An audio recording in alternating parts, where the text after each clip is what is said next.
With it being 6:30 p.m., quorum present, I'd like to call the Freetown Board of Select meeting for Tuesday, April 14th to order. This meeting will be recorded on the town's YouTube channel. And while we're here, is anybody else recording? All right, thank you. Chairman French, would you like to open your meeting? Yes, being 6:31, having no quorum present, I call the Freetown Finance Committee to order. All right. Well, first line of business, Pledge of Allegiance. If everyone can stand, stand to our flag, right behind you, Deb. All right. Is that was the case? I pledge allegiance to the flag of the United States of America, to the republic for which it stands, one nation, under God, indivisible, with liberty and justice for all. Oh, I need that. But sometimes you just forget some words and you're on camera. I was wondering if I would remember it. Yeah, all day I was thinking about it and then said it like a million times. Did I just forget a word? Just in case. Those social media sleuths out there. All right, ladies and gentlemen. First on our agenda is discussion and vote on which applicant to be appointed to the Finance Committee. 1-year appointment effective 4/14/2026 until the next annual town election and make said appointment. All right. Who do we have for candidates? Mr. Cabral? All right. So we want to ask for motion for, if anybody wants to nominate one of Do the, you want to say who the three candidates are first, please? Yeah, no. I know Craig Cabral's candidate number 1. And I'll be honest with you, who are the other candidates? Mark Rosfowski. Krasowski is candidate to, well, I don't know if they're ordered, and Gene Fox. And Gene Fox. Gene's out here? All right. Sorry about that. I didn't have it in front of me. All right. So, would anybody like to make a motion on who to select as the candidate for a 1-year term? I'll make a motion to nominate Craig Cabral. All right. I have a motion for Craig Cabral. That's second that. All right. I have a second. Do I have any additional motions for anybody else? Okay. Seeing none other, right? That's the procedural, right? Anybody correct me here. Since nobody else, if there's a first and a second, go roll call and see if, right? That's what we did at the school committee meeting. Roll call. Yeah. All right. All right. Roll call vote. You start with No. no for Craig. Okay. So no, Lisa, no. Chris. Yes. Yes, for Craig. Kyra? Aye. Aye. It's French. Yes. Yes. I'm also an aye. Derek? Aye. Aye. Aye. Chad? And Toby? Aye. Aye. All right. Yes, carries. Mr. Cabral, welcome. Congratulations. Congratulations. If you like, you can come on up if you like. Is it effective today? 12/14? Oh, Cheryl can swear him in. Sworn in. Yeah, there you go. Cheryl, thank you for being here. Not for I'm mother. already ready for him. That's awesome. That's right.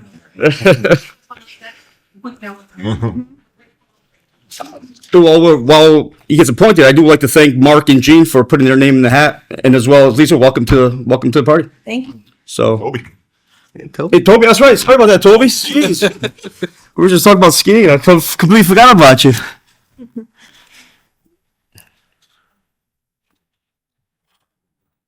Craig, would you raise your right hand for me, please? Do you, Craig Cabral, solemnly swear and affirm to faithfully and impartially discharge and perform all the duties incumbent upon you as a Finance Committee member, filling the 1-year unexpired term through the expiration date of the next annual town election in 2027, according to the best of your abilities and understanding, agreeably to the rules and regulations of the Constitution, the laws of the Commonwealth, and the town of Freetown? I do. I just need your signature, top and bottom line, sir. We had an appointment on camera. Yeah, that's awesome. Yep. That is you. I might as well. Congratulations. Thank you. Welcome.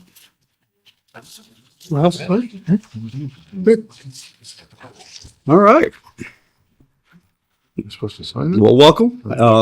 Again, for those that are just recently elected, including our new selectmen, welcome to your first of many meetings to come as a group. All right, moving on to our agenda. That's, looks like there's a cool seat. I like to call it a hot seat. But first one up for the Omnibus Fiscal Year 27 budget review with the Finance Committee. It is anticipated that departments listed below will be reviewed. Others may be discussed as they come up and as they relate to. All right. Looks like fire is our alpha. Welcome, Chief. We're just trying to see, we don't have any extra books for Craig, a budget book? Oh, You can have mine. I was gonna say- Craig, you can have mine right there. I got a smaller sheet. Sorry about that. It's all right, I need. There you go. Feel free to doodle while you like. Yours. Number 220, Craig. All right. All right, Chief. How we doing today? I'm doing well, thank you.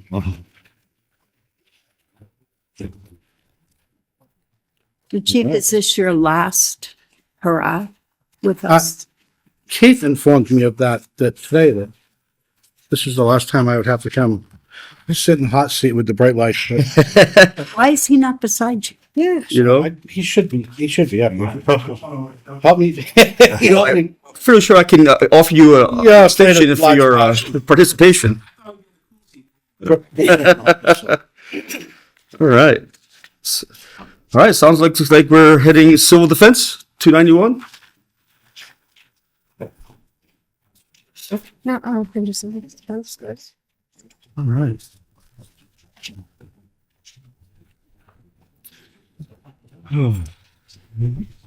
You need to notice, Craig. Oh, that's right. Before we order a business, the board of selectmen need to appoint Craig Cabral before we begin. All right.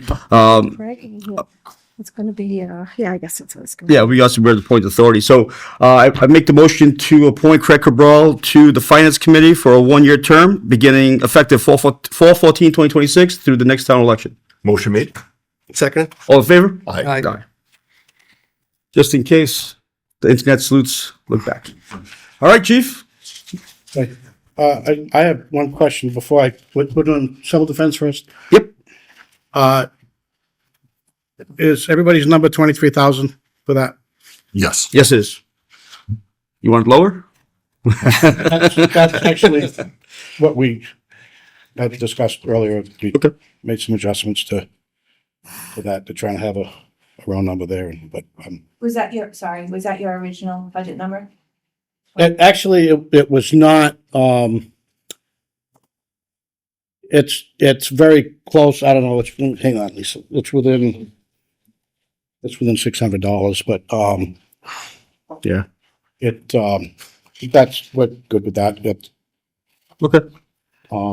You need to have that supplies line in the event that you need to open shelters and things like that. We don't usually spend all of that supplies line, but you have to have it. I mean, I will spend some of it. We're gonna, now if the weather's broke here, we're gonna go through the shelter and stuff and make sure we don't have expired supplies and things in there. It's a good idea. This past winter, we've had some emergencies.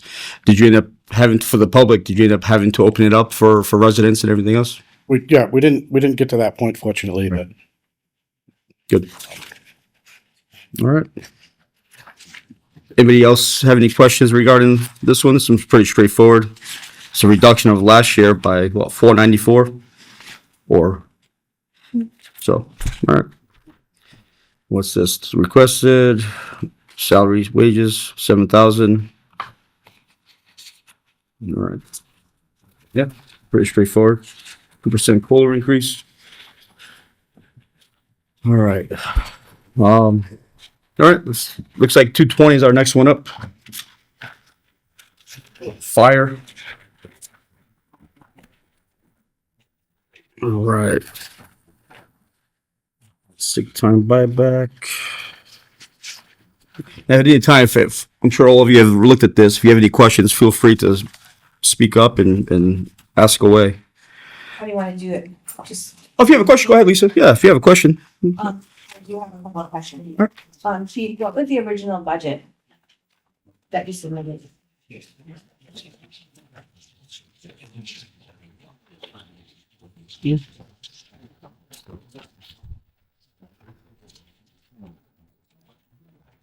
What's in the back here? That leaves on page 60 for you.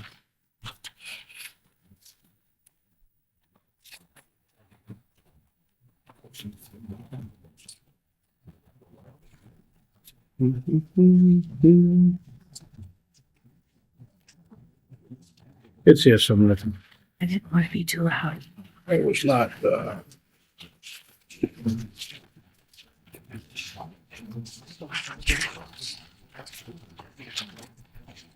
originally had requested 2489 265, or 2,489,265.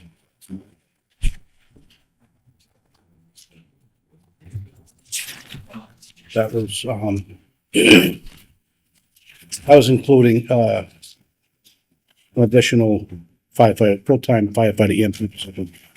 So I do see on the, It's the only thing that's been removed from now. all right, because I do see on the back sheets, you have, a memo from January 22nd, 2026. But it only goes to number 4. I don't know if you have anything after number 4. So it kind of ends in the middle of vehicle maintenance.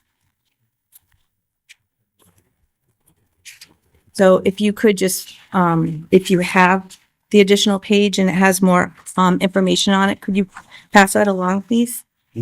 Working second, 26. Sorry, what number 4 are you looking at, Lisa? So it's, Letter, that, it's in his, it's in his, explanations. The one- It's the one right I before presented to 241. you and Margaret, in our preliminary Right meeting. before 241. It should be the last page. I don't know if everybody else has it. I don't have it. It probably didn't get double-sided printed, so if you have that original memo where you request, you sort of. Are those explanation sheets what we're looking for? Yeah, right before 240. Oh, no, you don't have. Yeah, it's Yeah. a memo. It's a memo that you, sorry, it's a memo that you submitted. Oh, my cover letter. Yes, you have a letter. Okay, yeah. It just doesn't have The back page. You don't have this? No. Can you just tell me what the additional want are, please? It After, ends on vehicle maintenance, so I didn't know what else was after that. okay, you have 4. Okay, 5 would be, community programs. We, continue to prioritize fire prevention and community outreach programs, particularly the school-based and senior safe programs.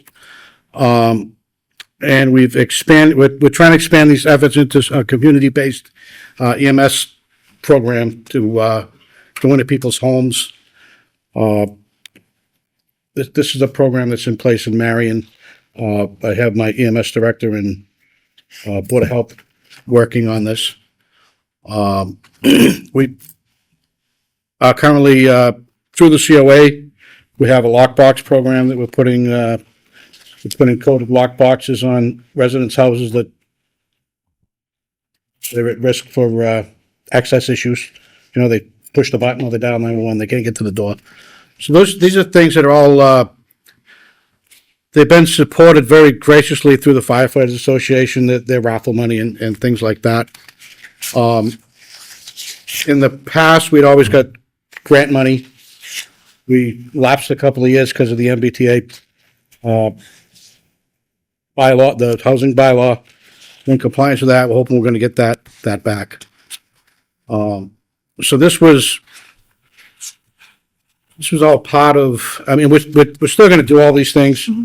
But that was part of my, explanation of what we could utilize the additional position that I'd asked for. Thank you. Number 6. Was there a number 6 or just ended? Number 6 was capital requests, and we're gonna deal with that in the fall, if there's money in the fall. There was nothing really pressing there. I just wanted it to be put out there that the Tahoe the deputy chief has got 130, 140,000 miles on it. Getting up there in age. We need to be thinking about that, and that was just Chief, remind me, is that similar to what the police does? We get a base package, then we add all the decals and lights afterwards? that all comes from the vendor outfitted. Okay. That's all state. I just have a couple more questions. I see that there's a decline in call firefighters. Can you just tell me why and how can we recommend, how can we fix that? Okay, the fire substitution salary wages is going from 9,000 to 5,000. Okay, that line is what I pay the part-time people who work shifts. Yep. And that's not callback, that is the line that when somebody's on vacation or sick, gone to training, there are call firefighters on that list to work along with what will be covered in overtime. I've hired, we keep skimming the cream off the top, right? So we've hired all but a few of those people that are eligible to work. So I have like 2 people left on the call department that can actually work those shifts. So how do So we it's increase less and that? less. So I don't need $9,000 there. I don't have the EMTs to work it. Right. So I was trying to be somewhat Yeah. fiscally responsible. But in turn, that also swings the other way that I have more overtime. Overtime, right. So that, right now, those shifts, I have 2 groups with 4 people on them. We run with 3.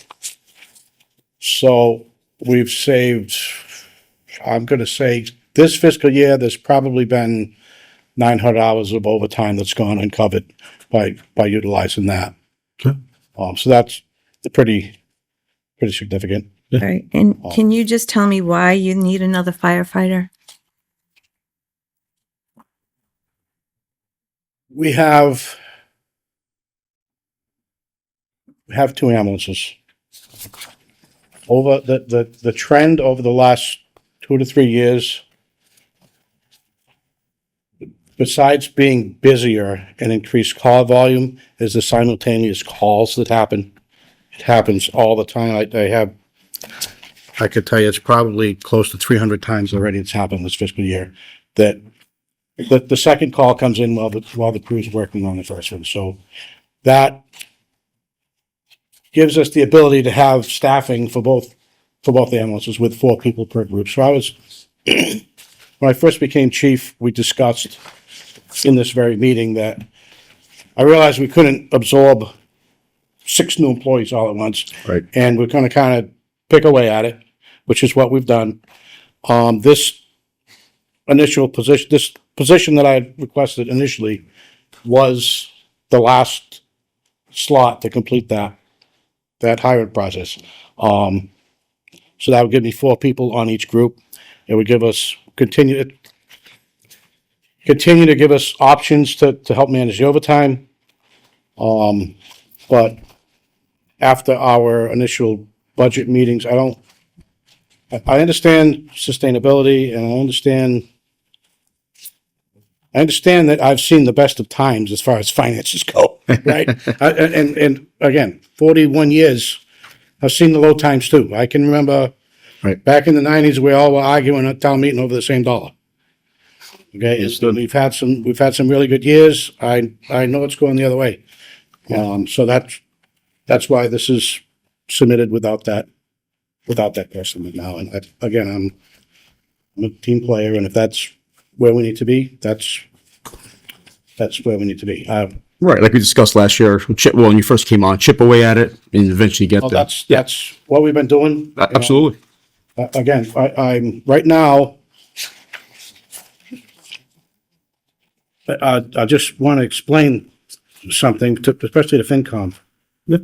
Right now, our call wages budget, the callback money, probably $50,000 in the negative in that because of winter storms and the callback for all these second calls. Now, we're doing as much as we can with what we have there, but that's just, it's like snow and ice. You don't know how many snowstorms you're gonna have. It's like my broken fire truck. You don't know how many breakdowns you're gonna have. You have a number. When you've exhausted that, I let folks know, hey, we're gonna be back looking for a transfer for this because you have to fix the broken stuff and we have to go to the emergencies. Right. So that's Yeah.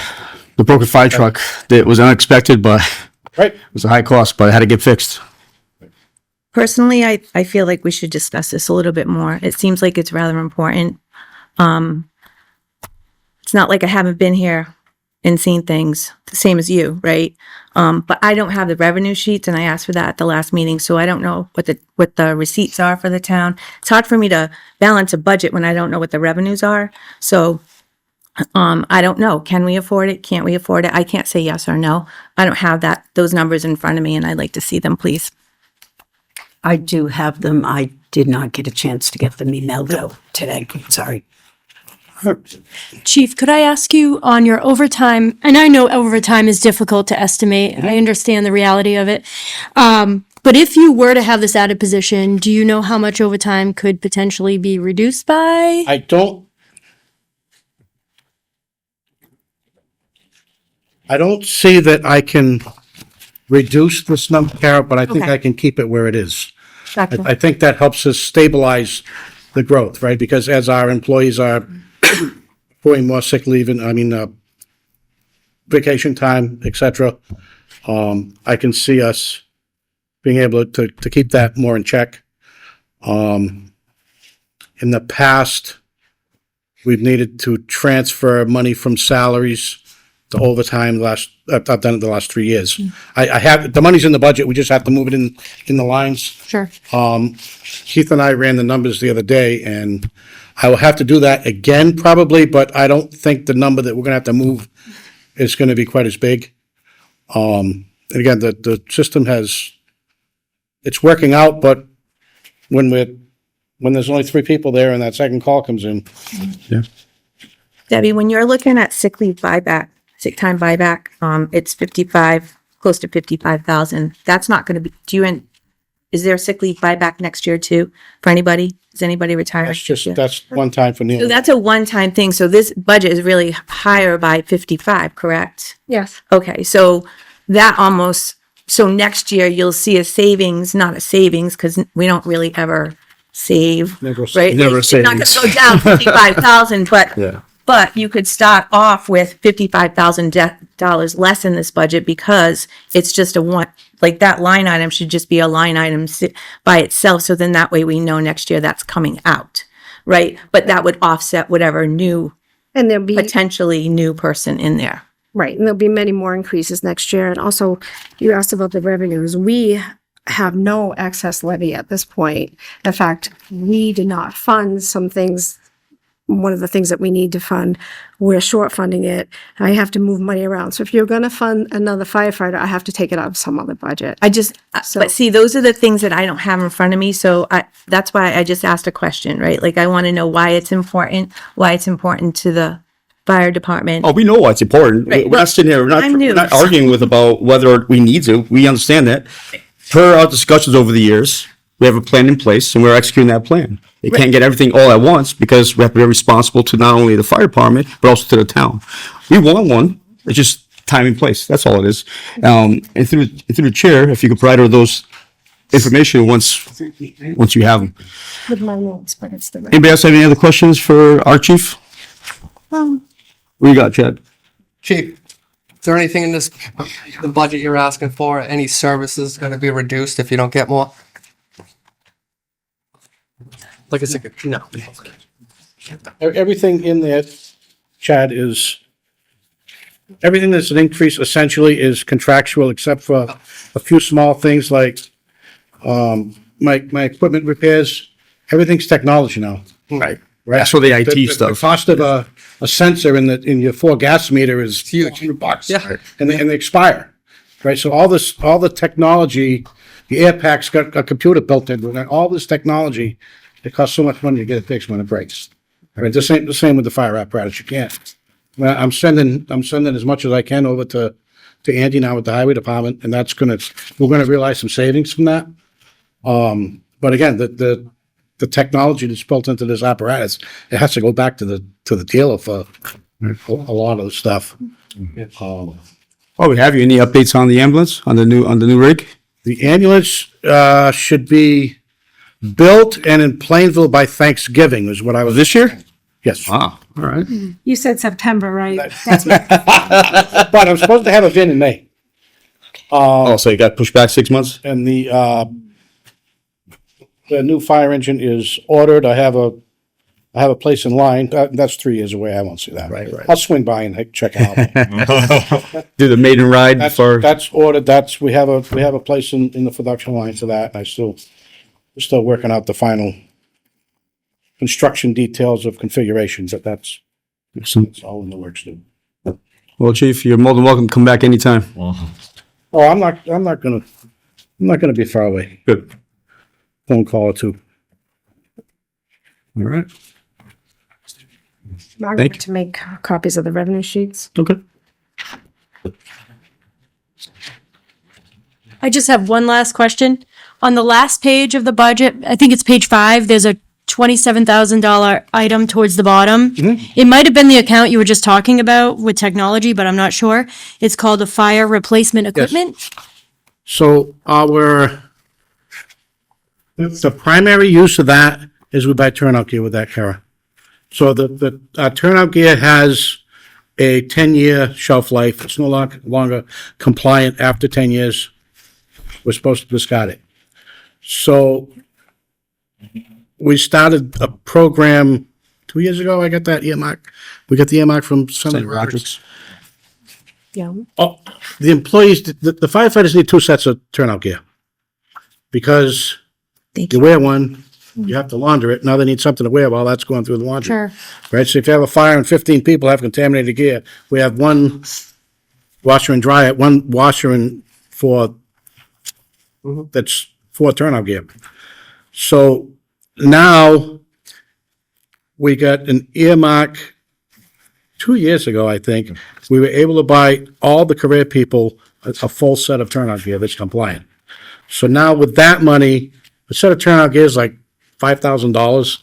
So with the bulk of that money, we're on a rotation now, right? So I'm buying 3 or 4 sets of gear a year out of that, taking stuff out of service. So eventually, everything's going to cycle through. So we shouldn't have a big, okay, I need $100,000 to buy everybody turnout gear. Yeah. That's a great idea. So that was something we did 2 years ago, I think, just to kind of, so it's not quite as big a Shell shock. nugget all at once. A lot more money than you think it is. It costs us like 70 grand to do Right. the first round, yeah. Well, Right. which we got. And fortunately, the grants are back. So we have a grant right now that the 2 firefighters that are in the fire academy, we're getting complete sets of gear for them once they graduate with grant money. So that all helps out too. So now that we're back in compliance, it helps a lot. But Yeah. It's great. Thank you. Thank you. Thank you, Chief. Thank you, sir. All right. Who's next? Mr. McCumber, come on down.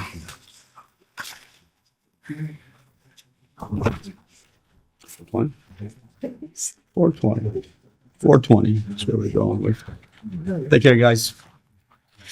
Chuck, how you doing? Very well. How are you, sir? There's no snow on the ground, so Oh, that's a good thing. The grass is starting to grow. That's the grass, right? Grass on is to the next thing, right? Yep, grass is starting to grow. That's right. Uh, How you been, Chuck? Very well, thank you. All right. As we work through our budget, we try to keep things as close to the cuff as we can. Right. Obviously, all the top stuff on the budget is all contractual. The largest increase of anything we're asking is for the signs and lines, which is the road striping. Right. I think last year we probably spent $55,000 on striping the roads. And what's this year? So, It hasn't gone out to bid yet, but it's going to be that, if not a little bit more, especially with the price of fuel going up. But, if it's a huge deal, we can just keep it as where it was and limit what we stripe. We try to, as we all get older, it's more important that those lines are there. oh, absolutely. So it's a safety thing to be able to stripe the whole town. We don't go crazy. We don't use thermoplastic. We don't use, the best stuff, but, that number would be 10 times what we're asking. Well, last year it looked like you guys were pretty busy throughout the entire town, repaving many roads. Is it, you think, same pace this year? Not quite where we were, but we're gonna be pretty close. Okay. It's an election year for the governor, so she's given us a little bit more money in Chapter 90 money to kind of, win over some votes. So I think we're getting 6.25 this year, I think. 7.25? 6.25. I think that's. She's a hunter now. Yeah, we've got, yeah, she's a lot of things. We've got still, I think, $100,000 left over, so we're gonna be at around 750,000 we're gonna spend. We've already got the sidewalk project, working on that. The engineers are working on that. Station 2 paving project, I think we're opening bids next week for that, so hopefully that'll get done sooner rather than later. I'm expecting that to get done by the 4th of July. Oh, fantastic. So, yeah, we're doing all right. Our paving program has been pretty aggressive the last 2 years because the town's given us some money. So I think the last 2 years, we pretty close to $1 million each year we spent on paving. So it's making a difference. Well, I think you said it best. Fix what we have. And the problem is, like this last winter, it just devastated even the roads that we just paved. The frost heaves, it just tears apart everything. It doesn't matter whether it's new pavement, old pavement. It doesn't matter. But now that the frost is gone, most of the roads have settled back down. We don't have frost heaves or anything like that. So we just need to get out there with a crack sealing crew and seal some things up. But we're in good shape for the shape we're in. You guys look good. We're just trying to keep manpower, and that's the difficult part that we've been having lately. Right. It's hard. And there's some interviews coming up. We've got interviews. Like I said, we just lost one, somebody that we put a lot of time into over the last 3 years. And he went to a neighboring community for $6 more an hour. Young man, young family, can't blame him. Can't blame him. It was the right move for him. And, it was devastating to us. But again, and our last hire, if he makes July 1st, I'll be amazed. It's just the struggles they have, everybody's having at home. Yeah, things are expensive. Everything. And, he's got a young family and he's struggling, Great worker. And we see a lot of promise in him, and I just hope that he reconsiders and wants to stay in Freetown. Right. But, Yeah. I know you do a good job of offering them different things like get a CDL and things like that to increase their pay, and not interested? Nah, well, he's already got a CDL and he's $25 an hour only goes so far with a Understood. family, 2 daughters, house, rent, everything. It's tough. It's tough for everybody. But, again, over time, we increased that quite a bit. For our department, again, with snow and ice is different with this overtime, but the storms that we had, last year's 4th of July, which was a nightmare for us, there was a lot of overtime there that was unexpected. Right? I said, hopefully we don't have to use any of it, because I still do 99% of the overtime myself, just because it doesn't cost the town anything, and it saves the budget. So I plan on doing the same. So hopefully that money will stay in the budget and we won't use it. Hopefully. Yeah. 10 more years, right, Chuck? 20. 20, even better. 20 more. Got to recalculate that budget. All right. Chuck, how many employees total on your team? Today we have 5, myself and 5 others. You, Eric. And then you're down one right now. We just lost one. Okay. We were down. Yet we were down another one. We had 2 open positions. We filled one. We're down 2 technically. Down 2. Okay. Technically. We've decided to hold off on hiring the second one, just to try to save some money, because the need isn't so much this time of year. Hopefully come fall town meeting, we can loosen up some money and maybe hire somebody before next winter. Right. Just so we can have bodies in trucks. Fall drives are always a big thing at that time of year. It's so difficult. Like I said, how we got through the blizzard. Ah, you guys did an amazing job. No, we didn't. Well, you guys held it together. Yeah, but we didn't, you know. I know. You guys did an amazing job with that Nah, stuff. see, the problem is you, from the outside, you say, oh, you did great. From the inside, it's like, oh my God, you know. We were down 12 to 15 subcontractors. We had equipment breaking left and right. It was just a nightmare that way. And it's not new equipment's going to be better because it's the new equipment that's breaking. And when the new equipment breaks, it's not a quick fix on the side of the road like the old trucks used to be.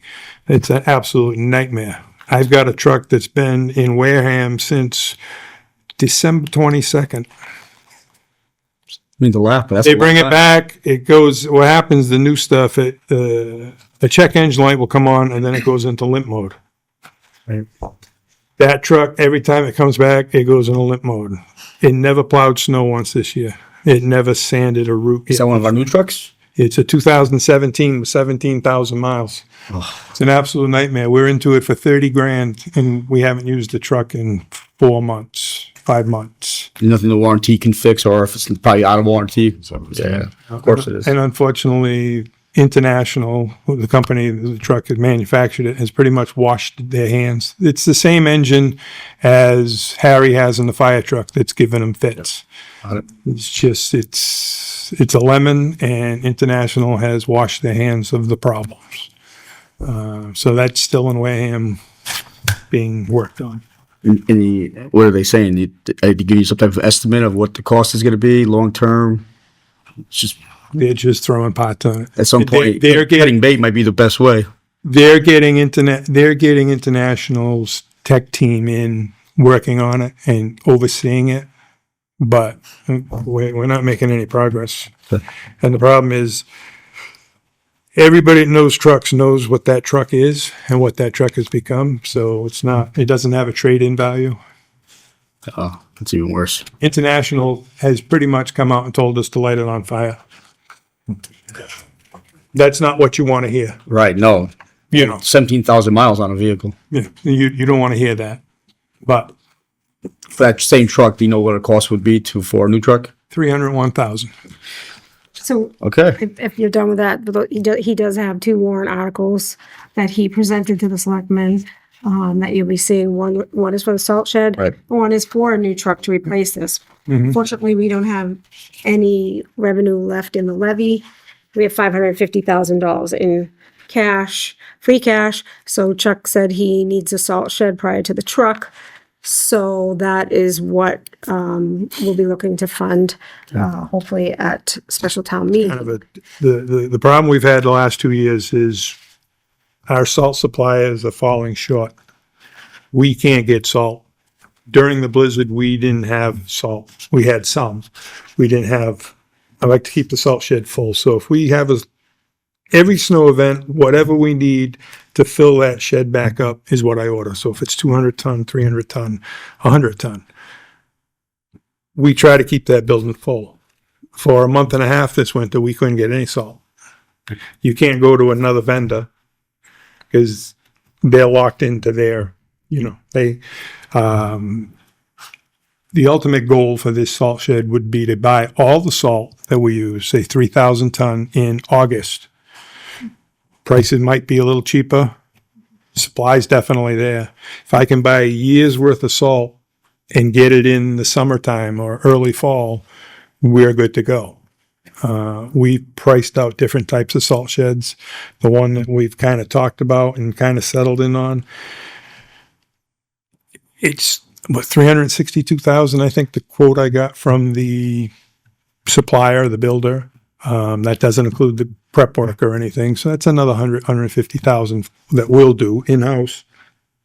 But I think for the town, it would be beneficial. Again, if we don't get it, we'll keep doing what we're doing and hopefully the salt supplies, get better. Right. But unfortunately, the last 2 years, it just seems, the town of Berkeley calls me, hey, you got any salt? No. Hey, then, if I have it, I can give it to them. If they have it, they give it to me. We have that relationship between Freetown, Berkeley and Lakeville.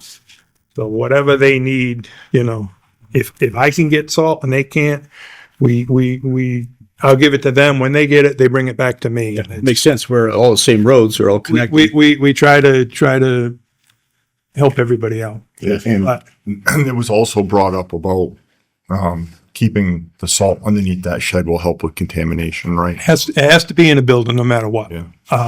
Our building, I think, was put up in the early 80s. I can use Chapter 90 money to pay for this. The problem is, if we're going to use Chapter 90 money to pay for the salt shed, that money's not going to get spent on the roads.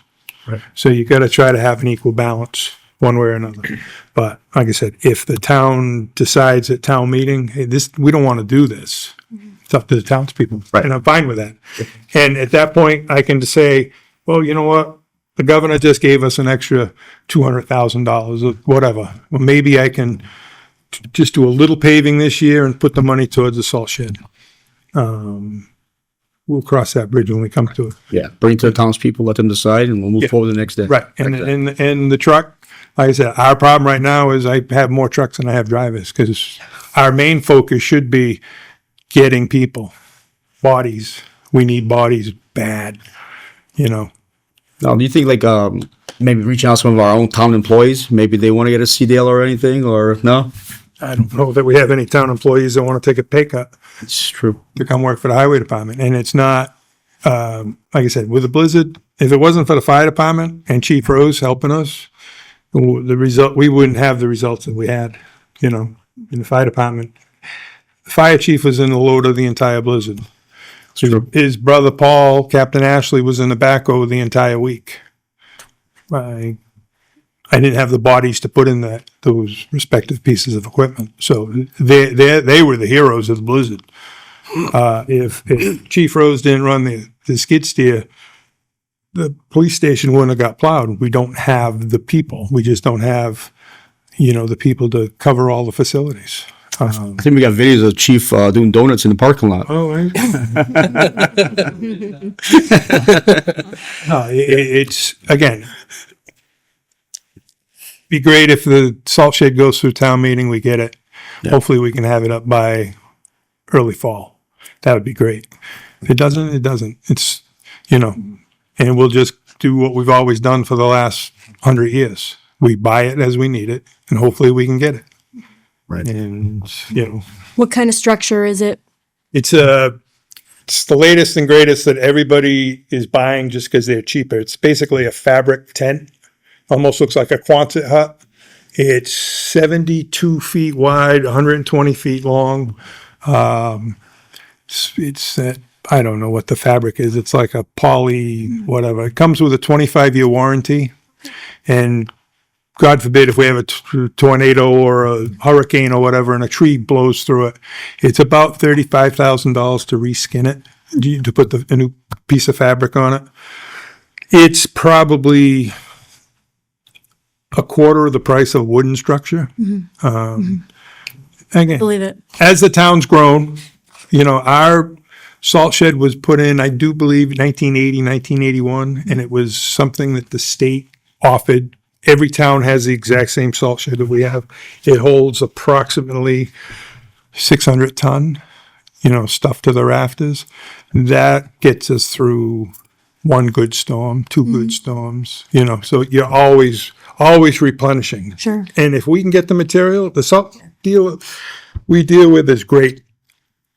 If they have it, I call them the very next day. I have a fleet of trucks in my yard.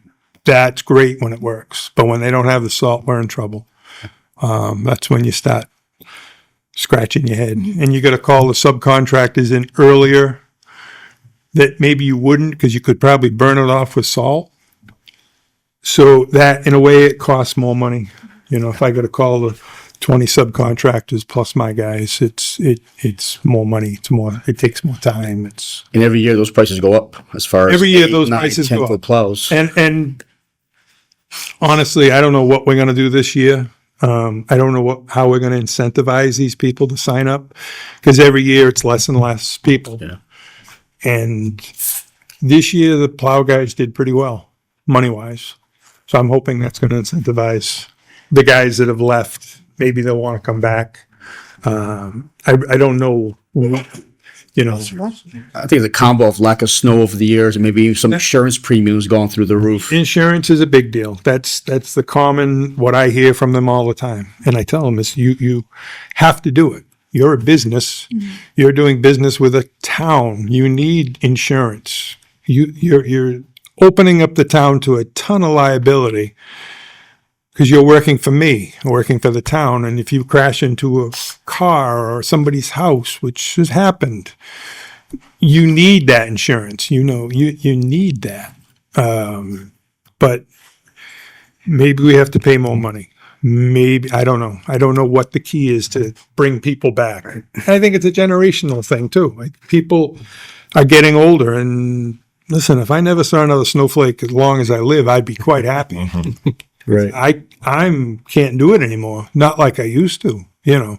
Do you think it hurt us that we had a few winters that were really Yeah. uneventful, if you will? I think that helped. I 3 think straight it's- years of Right. If the subcontractor has to come up with an extra $1,500 for an insurance policy and he doesn't make that money back, and plowing snow is brutal on vehicles. Yeah.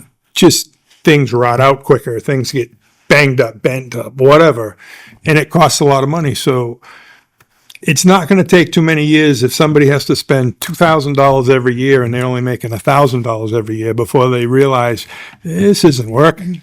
This year, probably my average subcontractor made, I don't know, $10,000, $12,000. Okay, now, you know, I can pay my insurance and I put 10 grand in my pocket. You know, after I pay taxes, I put 6 grand in my pocket. But it's you know, 6 grand is better than losing money. Yes. Absolutely. So, hopefully this last winter isn't the norm. And hopefully it's not going to be a trend. But I hope not. You know, looking at the past few years, you're in the 70s, 80s, and this year you're. we got spoiled, and honestly, it was an old-fashioned winter. It's nothing special. I mean, even the blizzard, you know, they claim it was a record high snowfall, but it was just 30 hours of snow. It just is what it is. It is what it used to be, but anywho.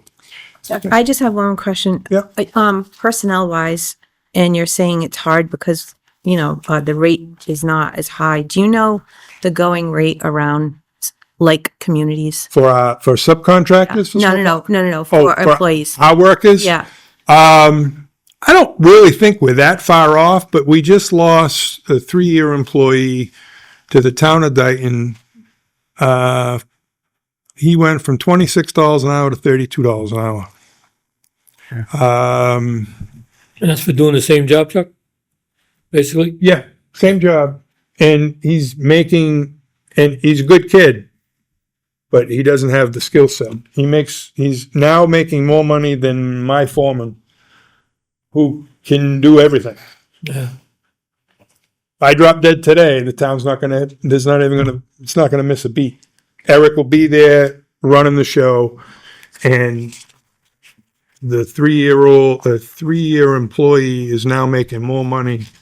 If Eric goes to the town of Dayton, which I'm assuming, I hear there's an opening for a foreman position, he'll be making $40 an hour. Now he's making $32 an hour. So, the threat of him leaving is possible. Does he fall under the union contract that we just negotiated last year? Yeah, everyone but Chuck. Everyone with Chuck, yep. It's difficult, but Yeah. you know, most towns, again, depending on what town, there's rich communities, poor communities. I was in town of Berkeley today. Their foreman makes $34 an hour. Eric makes $32 an hour, and that's Berkeley. You know, every town is, like I said, there's towns that pay way better, and there's towns that don't pay as well. Well, can we steal from the towns that don't pay as well then? Oh, they're salt. I have talked to people in other towns, and it's a rotten thing to do, but it's difficult because, you know, these people, they've come into the town, they want to work for the town because it's a good job, and they like the community, but reality is on Friday. They go grocery shopping, just like you, just like anybody in this room. And you go to the gas pump and you're paying $5 a gallon for gas. It's tough. We're paying our laborers $22 an hour. You can't live on $22 an hour, not in Freetown. Right. The few people, I do have a few people that work, they still live at home with their parents. Well, that's huge. But the hopes and dreams of anybody to build a house or buy a house in town now is nil. It's not possible for anybody. Yeah, over the years, I think the number one department that we've had many interviews for, I think you and I have sat on many of those. Because And it all boils pretty much down to the almighty dollar. absolutely. You know, Absolutely. my newest hire was great, but he has that same pressure. We're paying him $25 an hour, but he can go drive a dump truck for G Lopes and make $42 an hour. Yeah. Well, it's the same 8-hour day. Yeah. It's just hard to keep people. And for those wondering, we have over the years skipped a step for people that came in with the experience and everything else to be able to keep and retain employees. But then again, it snowballs to the next town, more experience, more money. And the union is, I guess, great in ways, but to me, it's a hindrance Yeah. because I can't reward. Jared's a great worker. Shows up all the time, puts in 110% all the time. He makes $25 an hour. Chad, We've heard the same thing. you know, but, Thanks for recognizing. well, listen, but I have to pay him. There's no, I can't reward him, you know. Yeah. I reward him in my ways, you know. You drive the better truck, or you know, hey, I need somebody for overtime tonight. I offer it to him first, just because I know he's the better guy, and I know he's always going to take it. Whether it's setting up for elections or town meetings and needing people to run wires or whatever, you know, there's the go-to kind of people. And then I've got people that had it here 2 weeks ago when we had our little meeting. It's like, oh, we getting paid? No, you're not getting paid. You're getting an award. Right. They're recognizing what you've done, and you want them to pay you 2 hours overtime because they're being nice to us? That's dumb. Just shut your mouth and show up. And you got a nice hat. And you got a nice hat, you know. But again, the budget thing, like I said, whatever the town really needs, you know, we can move stuff around, whatever we need to do. I don't, like I said, we haven't asked for anything crazy. Yeah, I don't see anything, any major changes. Like I said, everything, whatever you buy, a truck tire used to cost $300, now it's $700. So, you know, hopefully we're in all good shape with that type of stuff. But it's just the cost of doing business, unfortunately. All right.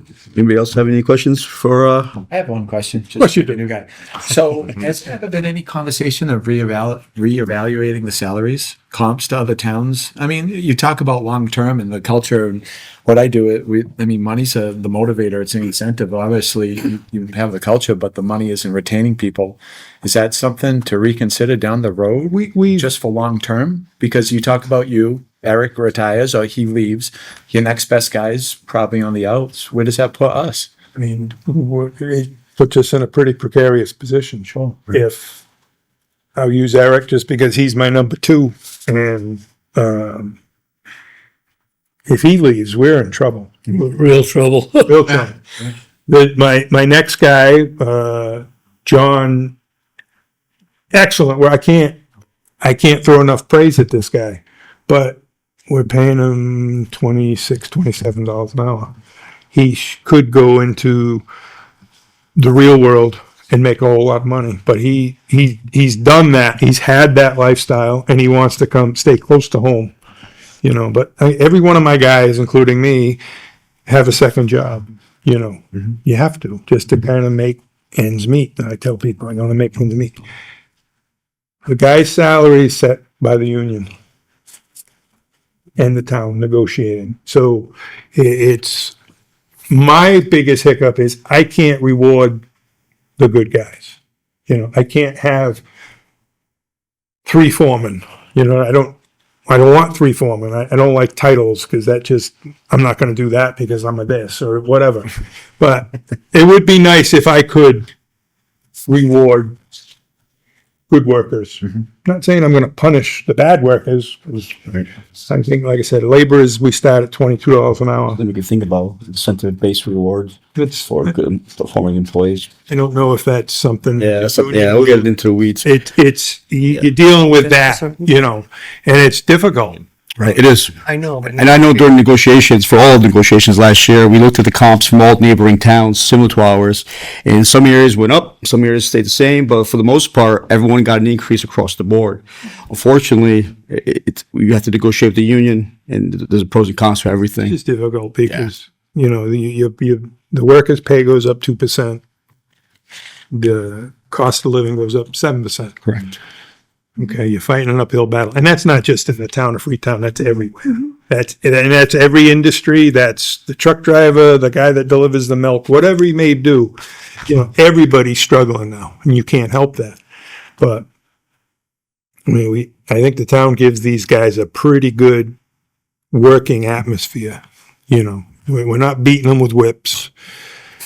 You know. Thank you for that. Well, I'm old. Now keep our insurance. If I hit them, they'll come hit me back, and I'll fall, and I won't get back up. But we give them, I think, the greatest working environment. We've got all great equipment, thanks to the town. So we're not running junk. Everything is decent. The work environment is decent. You're working in town. But the bottom line is, Friday when I go to Stop and Shop, the bag of groceries that used to cost $100 is now $200. Right. You know, especially if you got kids. They eat a lot. You know, well, you fill up your fuel tank. Price of oil right now is over $5 a gallon. You know, and it's just everybody's feeling the same pinch. But, All right. Well, thanks, Chuck. Very informative. We'll keep trucking along. No pun intended. anything, like I said, salt sheds, dump trucks, whatever it works, whatever we have to do. I still believe that we should have like an incentive for employees to go drive your truck every so often. Maybe the street sweeper, maybe a selectman or two can get on a street sweeper. Oh, yeah. Push it along. Yo. Because you want to drive a street. I kind of do. Make them buy us own I kind of do. I'm not gonna lie. It's 7 a.m. You show up at the shop. I'll have you in a street sweeper. I'll even let you sweep your own road. Oh no, that'll just be all over social media. Look what he did. Tell him. But I'll maybe take up on it. Thanks, Chuck. Chuck. Thank you. Thank you, Chuck. Listen, this is one of those trucks I haven't driven yet. You want to see how it works. All right.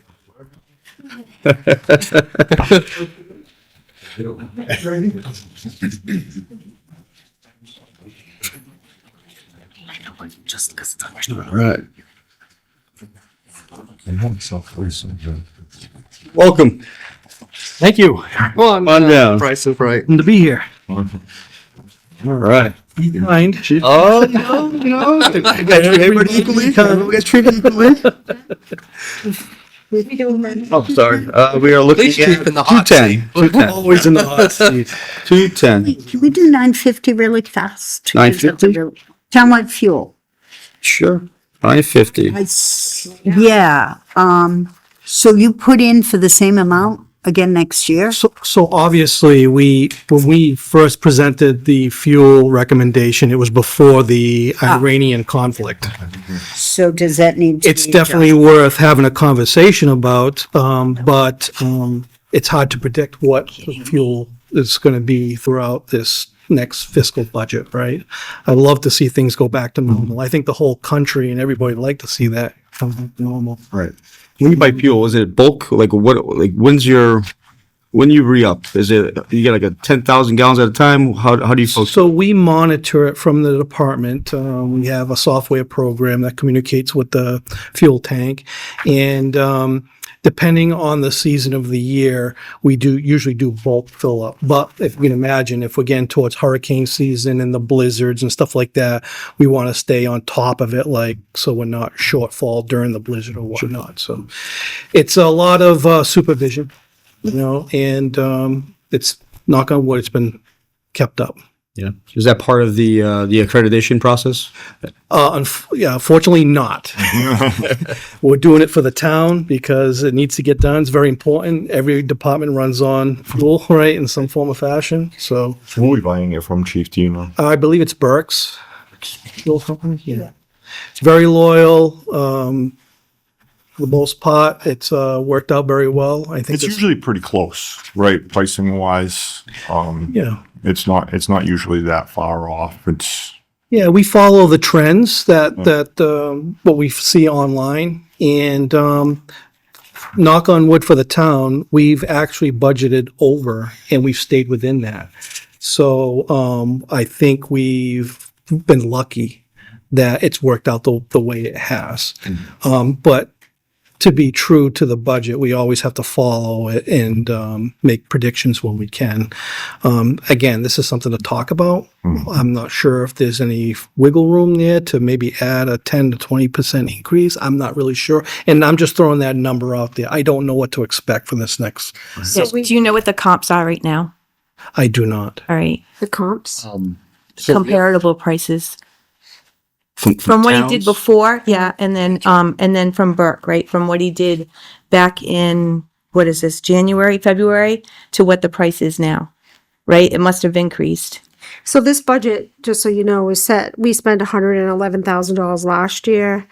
At the time that this was prepared, which is 6 months data, we were at 55,000, so on track to be at 110,000 again for the year. So there is some room in there, but I do agree with what's gone on lately that we probably need to increase it. So one of the things that I did prepare tonight, but I need to confirm a number, is I got a new assessment from the school today that decreased our assessment. I have by $108,000, but Mr. Higgins has a different number. So that 108,000 is freed up. I already have things that we're going to need to adjust in the budget, and I have, after I have those adjustments, I have about $30,000 of freed up money. So just for information purposes, you if you wanted to throw $25,000 in that budget, I think I could do it.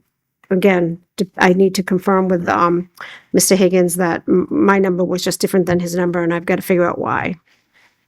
Okay, that'd be So great. that helps So for- that could be a possible temporary solution. Yeah, I mean, well, listen, let's keep our fingers crossed so that we don't need it, right? And we work within the budget, and that'll go back into the. Yeah, either that or we increase the reserve fund, which is also a number that I think should be increased already. Yeah, We could also rather increase this budget, we could just increase the reserve fund. Yep.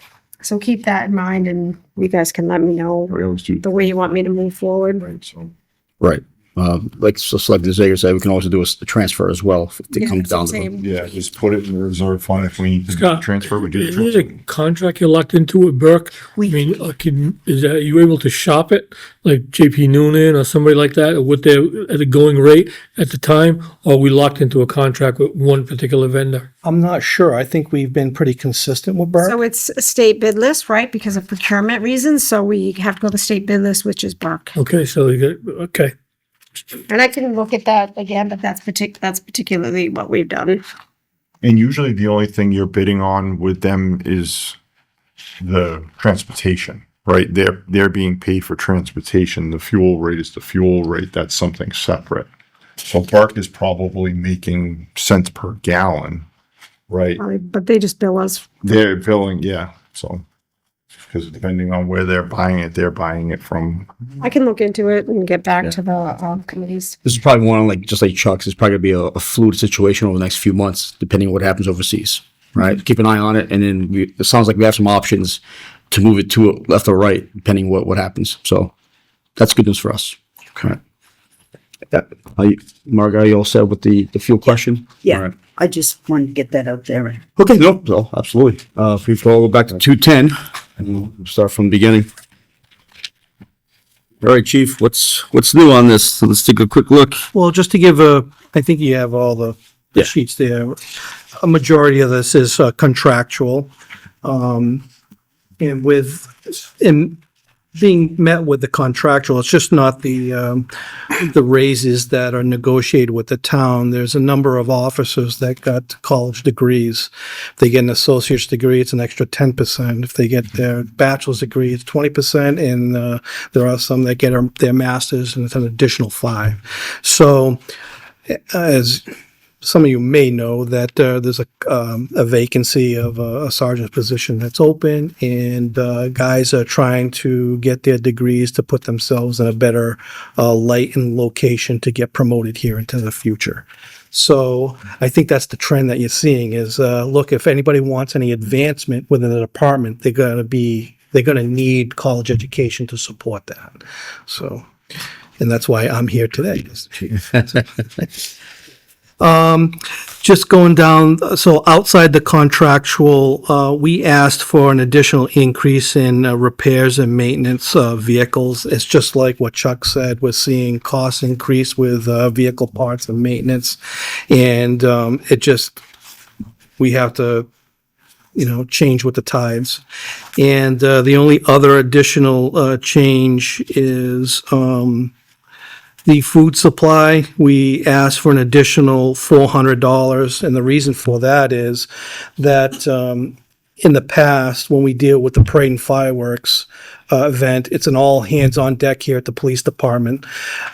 Traditionally, the parade and fireworks committee has supported feeding the men and women here that work that night, and thanks for doing that work. Well, it didn't work out this past year, and it was asked for us to absorb it into our budget, and I think that's going to be the trend going forward, that paying for the food for the guys for the event is going to come out of the department's budget. How do you folks usually do that? Is it you guys order out and then we get a bill ahead of time? Yeah, so usually what happens is, past couple of years, I order giant grinder packages, just set it up out back. I pay with my credit card and I submit it to the town. And again, it's usually a hefty bill that comes along. I'm dealing with 25 people. I'll notify the treasurer of the P&F committee. Yeah. That shouldn't be an issue for them to. I believe the thought behind that was that they were going to do that. Right. So maybe got it lost somewhere in the weeds or the thread. So let me re-engage with them on that, and hope maybe we can adjust that in the near future. Sure. Yeah, I think that was the Yeah. They wanted to create a donation form, then I said, Yeah. pay the bill directly, and then. That's right. Yeah. Yeah. Thank you, Max. I remember the conversation, and I remember specifically saying that's on the P&F committee, right? As a gesture, as goodwill, because you guys work your butts off for the 24 hours essentially. So I think that might be just a miscommunication. We'll re-engage. We have a new treasurer this year, and I agree that it's a good trend to do. I mean, first responders are required to work this holiday event when most other people are enjoying the day off or the festivities. And it's tough on their families too, because they're missing their parents who work for the department or the communications center. So it's nice to throw that little appreciation towards them. thanks for bringing it to our attention. So uniforms, not too bad. It went up a couple grand, but nothing crazy. Let's see here, stipends. Yeah, the uniforms went up because it was contractual. Yeah. Right. Okay. Did the order for the ATV already go in for or UTV? Yes, so once the procurement was done and was signed off, we had ordered the unit. That is being funded by $20,000 of a grant that we acquired from the Burns grant, and the town approved in an article for the remaining money. We made the order about 3 weeks ago. I'm guessing here. And we were told that there's a considerable amount of time for them to build and get it to us. I'm hoping to see this thing. I don't think we'll see it for the fireworks event, but That's what I was going to ask, if you'd have it before the 4th of July. Yeah, we're really looking for it. It's very high tech. It's a 4-seater. We're going to be able to transport more people. If you're familiar with the fire department's XUV. It's the same model. The only difference is we invested in a onboard navigation, and how that benefits us is dealing with the Freetown State Forest, doing search and rescues and locations. Not only are the operators going to be able to use the navigation on the vehicle, administration from here is going to be able to see it remotely through a computer system. So we're really excited about this. And it's not only just monitoring the vehicle, we monitor all the maintenance that goes along with it. Great. So it's, I look forward to showing it off when we get it here. There'll definitely be a little bit of a party. I have to provide a couple of officers to be instructors for this unit because it's that high tech. And part of an accreditation standard, we have to provide the training for anybody that operates that vehicle safely and for liability purposes. And let you folks know, this year's fireworks is going to be bigger and better than ever. All right, just letting you know that right now. It's going to be a party. I have a question on retired vehicles. Yes. Could you talk about if you have any plan to be retired, and also what is the process when you retire a vehicle? Sure. So I believe most of you know that we do have here a cruiser lease program that the former chief had created just about 20 years ago, and it has worked very well for the town and the department. By doing that, it maintains a replacement program throughout our cruiser fleet on a regular basis where we are retiring cars that are at least 5 years old and approximately well over 100,000 miles. Now, if you can imagine, our cruiser fleet is made up of 15 vehicles. 10 of those vehicles are for the patrol side of things. The other 5 are for administration. The vehicles that are being used on the patrol side are driven hard. They are put into the test. They operate at high speeds. They go through all the terrain that you don't want to go through. And when it reaches that level of over 100,000 miles in that years, we need to get rid of it because we're dealing with repairs. It's not worth investing the money in fixing it versus replacing it with a new vehicle. So knowing that, our cruiser lease program goes over this 3-year cycle. Cruiser lease is for 3 years. The 3-year program goes with 2 cars the first year, 2 cars the second year, 1 car the third year. And then that rotation goes all over again. So that replacement of those cars every single year supports our fleet, where I'm not coming back to you and crying about replacing cars. It's worked out really well. The only time I come back to cry to you is when these guys get into an accident and they total a car, which I hope I didn't jinx myself. I didn't want to say it. I was like, don't bring it up. But you said it based on experience. Right. Based on experience. Discussion did not happen. Listen, yeah. So you return the vehicle back to the lessor. So once the vehicle is ready for retirement, I approach the board to say that, hey, Nellie has to go out to pasture.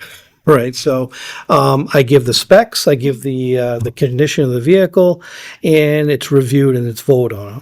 From there, the vehicle goes back to the town, and they can consider making disposal of it in different ways. It can be put out to auction, like Sure. the most recent ones that did. It can be used in some type of value in trade-in for either maintenance or adjustment in a car.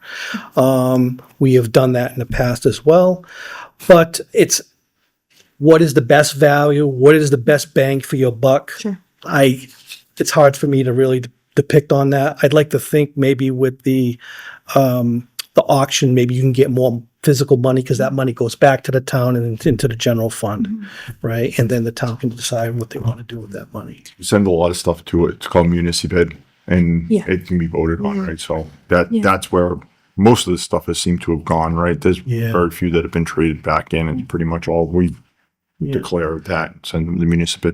But at the end of the day, it's the decision of the board on how they want to deal with the car. And what happens with the specialized equipment that are in the That could be the cruiser? next question as well. Okay. So no, I'm sorry. keep going. No, roll with it. So are we talking about the electronics and all that other Sure, stuff? that's in- and all the stuff I probably don't know you have in the vehicle. Yeah, so Maybe I don't want to know you have. it's always wise, maybe like a month or two prior to this meeting, if the finance committee wants to come and like visit and see what's all, I'd be happy to do that. Yeah. But these patrol cars that we operate are a technological nightmare between all the equipment that's in there. So everybody knows that cars have flashing lights and sirens and control boxes that monitor all that stuff. But when you start talking about radar units and mobile data terminals and all the safety equipment that we have in the back, which leads up to like stop sticks and flares and medical gear and crime scene tape, and I'm not even doing justice, because when you open it up back there, it looks like somebody's living back there. You can't put a bicycle in there if we pick up a bicycle on the side of the road. It's completely packed. All our equipment that we use for an active shooter, between helmets and tactical vests, and we have ramming devices to open up doors. It's a feat to fit all that equipment inside the vehicle. So when we are building a cruiser from brand new, not only do we deal with the vehicle, we deal with the outfitting of all the electronics, brand new, control boxes, the antennas, all the wiring, all brand new from the get-go. We are now replacing our radar units in the same fashion. Instead of coming to the town and saying, hey, I got 10 patrol cars, I need 10 brand new radar units, we are replacing the radar units as they are being developed in the car. So new technologies. Correct. Okay. Because all technology, Lifespan on a radar unit. well, it's hard to say, because I mean, a radar unit could be involved in an accident and gets banged around, and the radar cone gets defective, and we send it out to get checked, and as long as it's certified and works, but we see a car that looks like it's going 35 miles an hour, but it depicts 65 miles an hour, this is a problem. We don't want to be writing people a $300 extra ticket, right? So anyways, what I'm getting at, there has to be some consideration that these electronics do have a shelf span, and even all the wires that connect all that stuff, it wears. The car's running around, it's moving around, it could wear in a certain location. I have had wires fray in the past, and we just have to order new wires and replace it. So we have never bothered repairing light bars, because I don't even know who to really deal with that. I mean, we just buy it brand new, we replace it, and maybe I can send it back to the manufacturer, but by the time you shift it and send it back, you'll probably spend half to 3/4 of what it actually is worth. So I can honestly say that we don't deal with a repair problem with all our electronics, because we replace them new. Now, whatever we have left over, and this is something I can address with the town, is if they want to see if they get any value with that and put it on the auction block, you can do that type of stuff. Maybe not that. Like, when I look at process improvements, right? We get this vehicle, we put all the stuff into it, the extras, right? Yeah. Before we put out a municipal bid, is there anything we can scrap, take out of it? Like one for one, like a mount, right? A mount maybe you need a new bracket, but one mount from one vehicle to another may save us a couple $100, if not more. Right. Things like that. So as we move forward, I think it'd be prudent of us to save as much money as possible. Maybe even take out the spare tire. I know that sounds cheap and all, but like Chuck said, it went from $300 to $700. It may save us some money down the road. Right. So something to think about as we move forward. Sure. Thank you. Welcome. The reserve officers, is that like for the special officers now? Because I know we don't have the reserve officers. Yeah, so if you can imagine, several years ago, we no longer have part-time reserve officers.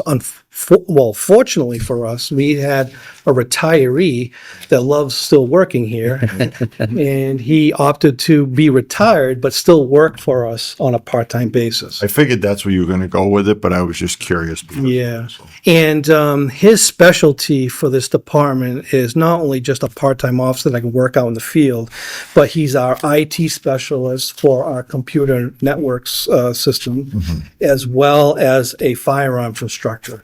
So he's used multiple ways, and I would rather pay him his rate versus another officer at overtime to do those. And he's a good guy. So, He's a yeah. very good guy. Dependable, loyal. Yes. I figured that's what you were going to say, but I just wanted to ask to be clear. Gotta be Ed Dwyer. Yeah. What's that? Gotta be Ed Dwyer. You said it, not him. I can say that. I can say that, but yes, it is Ed Dwyer. He's happy not to be stuck on midnights. So right now, how many vehicles do you have sitting back there? 15. 15? 15. That's not including trailers. They're all in use. They're all in use. Yep. And you're fully staffed. No. Go ahead, Go ahead. What? speak to me. Oh, okay. So we are budgeted, we're fully budgeted for Right. what we agreed upon. We're currently budgeted for 21 full-time officers, and I'm including in that 21 officers. Obviously, we have one part-time officer, like I mentioned before, and that could, geez, I'd love to see 3 or 4 more other full-time officers from other communities come over here part-time, but that's not realistic. It is a unicorn, right? So, we have 3 retirees that are special police officers that work traffic control only. We have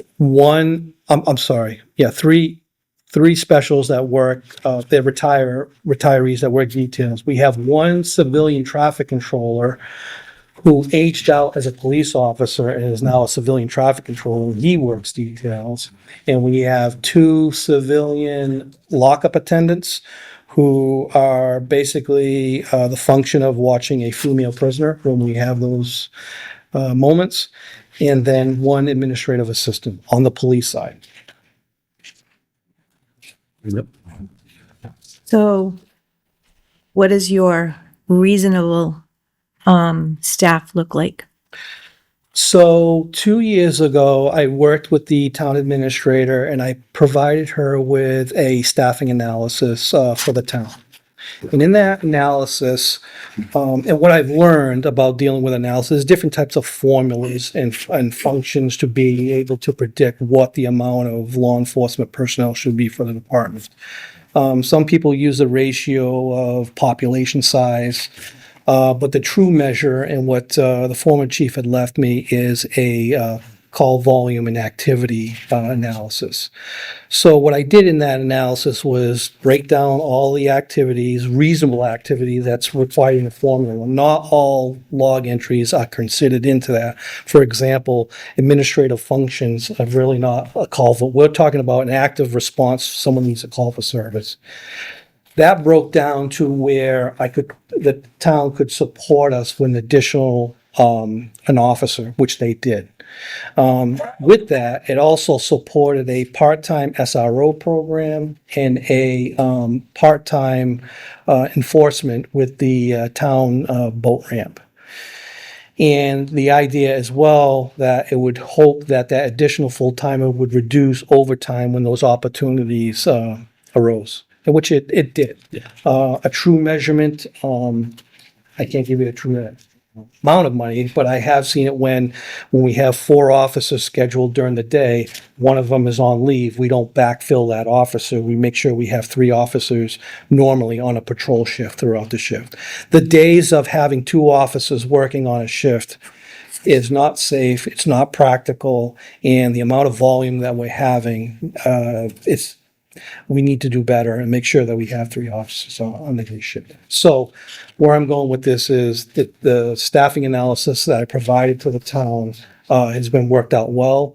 I think the biggest dilemma I'm dealing with is all the unknown absentees within the department. We've been plagued with that over the last couple of years. Yeah, we had a historic year where we had an officer had to take maternity leave. And she was on light duty for a period of time and then turned into like an FMLA, right? So during that time, I lost that officer and it impacts patrol. And then I try to do as best as I can to reduce the overtime, but sometimes it's just I have to pay the overtime. So I think the 21 number is a good number. Currently, I have 1 open position. I'm foreseeing another open position in 10 months. I am being proactive right now to say that I'm looking to post an advertisement to start getting applications in. So I put the town in a good position on some type of decision-making process. But at the end of the day, it's the appointing authority's decision to make if to replace that person. All I can tell you is this, that there's an impact when we have that body that's lost. All these other unforeseen things that are going to happen are going to happen. I'm going to cry about it when it happens and try to manage it. We'll do the best that we can, but it's important to stay on top of maintaining those numbers. Thank you. Yeah, the plan, I would say to add to that, the plan that we put in place has worked out very well, minimizing the impact. So, again, those plans are always adjustable, right? So, do what you must, and we'll go from there. Forgive me on this side of the room because I don't mean to talk. You're part of it too. I feel like I'm in the gauntlet. I should be back. It's all right. All you guys, but We should put a few people behind you there too. oh no. Really mess with you. The new guy question too. So talking about vehicles, you lease 5 and then the other 10 you own? Yeah, so after the 3-year program, the town owns the vehicle, and we've disposed of it in different ways. We've actually transferred it to another department if needed. The vehicles that are on the administrator side, those vehicles are not being operated from like the patrol side. They're operated like normal human beings, I hope. So those vehicles are key for other departments that need a SUV for whatever reason. And if Lisa was here, seems like she gets our hand-me-downs quite a bit, whether it's from us or the fire department. We're always in communication with the town administrator to see how it can be best suited and used. Do you ever feel that you own the vehicles for too long, where it's a crutch and the cost of ownership just gets high where? Well, if I could answer that real quick. So one of the vehicles we just took from the ACO, animal control officer, she was basically Barney Rubble with a hole in the ground, a hole in the floorboard before we upgraded her vehicle to what she has now. So I think the answer is yes and no to that question. We've been savvy over the years where if we find a car that is exceeded its life, but its body is in good shape, we'll keep that stored and cannibalize it when we have our other cars that are still in the same model time to, say, replace a door because it was involved in an accident or a scratch or for whatever reason. Or we got heavy officers sitting in the car and we need a new seat and refoamed out. We'll go over there and take the seat out of that car. And the things that we do with this specific car has worked out better for the town. You want to talk about how we save money. That's how we save money. We do things like that. So one of the cars that recently we sent back to the auction was one of those cars. And it looked like it came from the Bronx because it had there was no interior to it. There was nothing more than scrap. It needed to go right to the junkyard. So those stories you don't hear very often, but those are the things that we do to make things better and work within the department that we can. You do get every bang for the buck. Small town living, so and we take care of each other. Yeah. We try to get those cars out of the pen and out of sight so people don't say, hey, why is this car on blocks? Well, that's because we're picking at it, so yeah. Anyway. If you have any more questions on that one, we can move on to 215. Please, communications. Could I just add one more thing to the police budget? So I don't know if most of you know that we acquired a body-worn camera grant. And the grant that we got from the state supports the first year of complete of all the equipment and everything to get us up and running. The grant totaled just under $150,000. But going forward, the grant does not support cloud storage of the data that's collected from these body-worn cameras.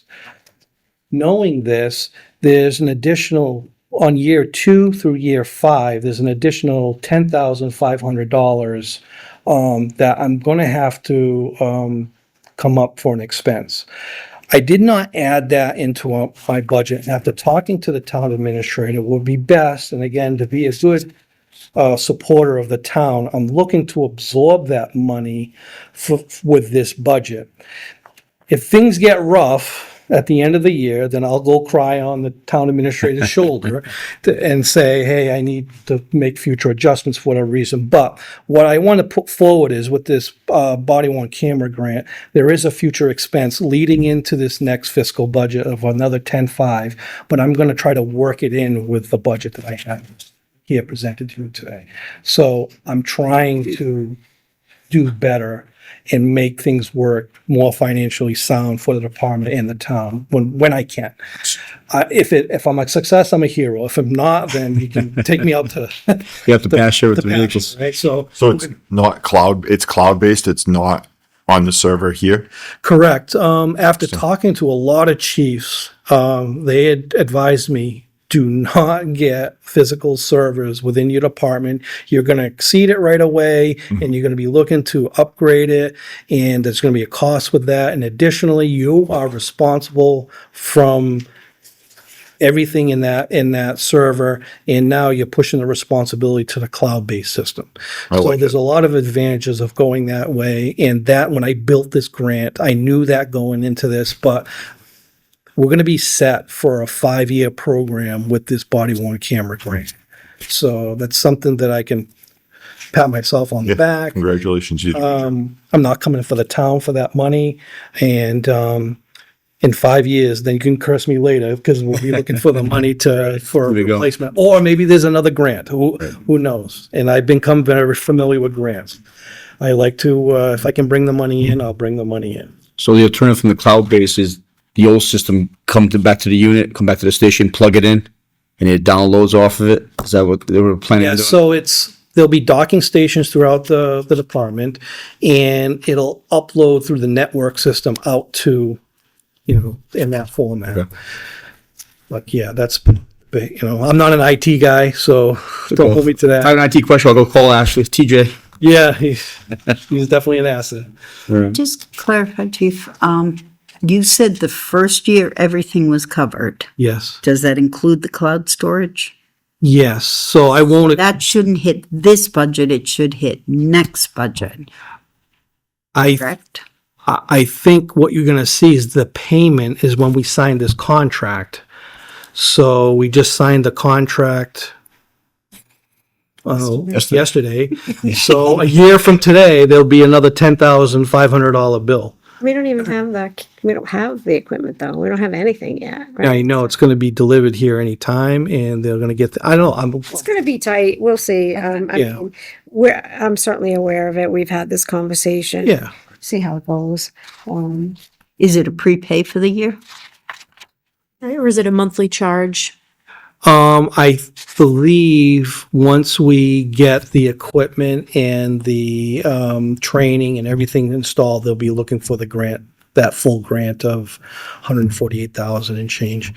I'm But- talking about that 10,000. So if you're saying that the year starts yesterday and a year from today, they're going to say, now you're year 2, do they want that 10,000 that day, or is it a monthly charge after I that? guess the answer is this, I don't know. So I got to get you an answer for that. Okay. So that's No, probably I'm the just better wondering answer. how much is actually going to hit the budget. That's why. It sounded like to me with the package that I saw, it was in, they broke it down into years. Okay. Year 1 was the full grant. Year 2 was year 2, 3, 4, and 5 is that $10,500. The schedule, I got to figure that out. Okay, thank you. And I believe there is language in the contract that talks to that from reading it. So we just have to just refresh ourselves with it. Yes. Yeah.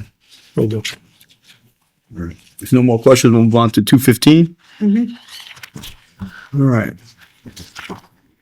We see a lot of contractual things coming in. Salaries have increased as expected.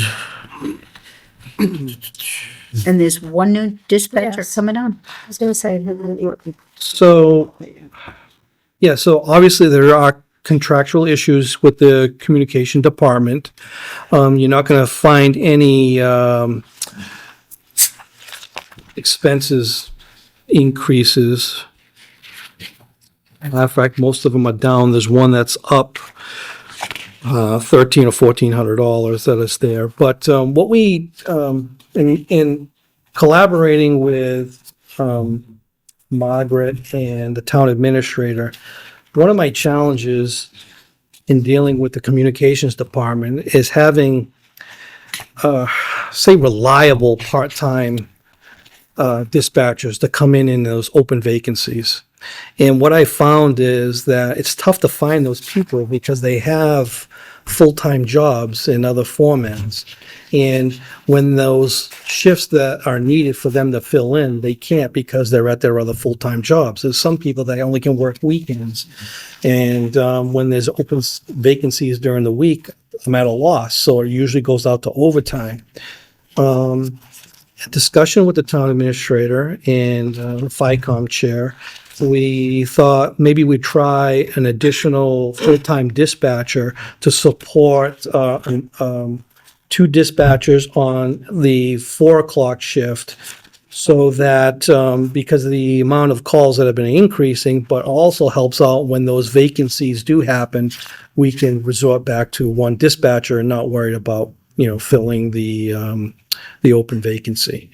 So what I decided to do was reformat the personnel expense to support a full-time dispatcher, reduce overtime and some of the part-time funding for the part-time dispatchers to support that full-time position.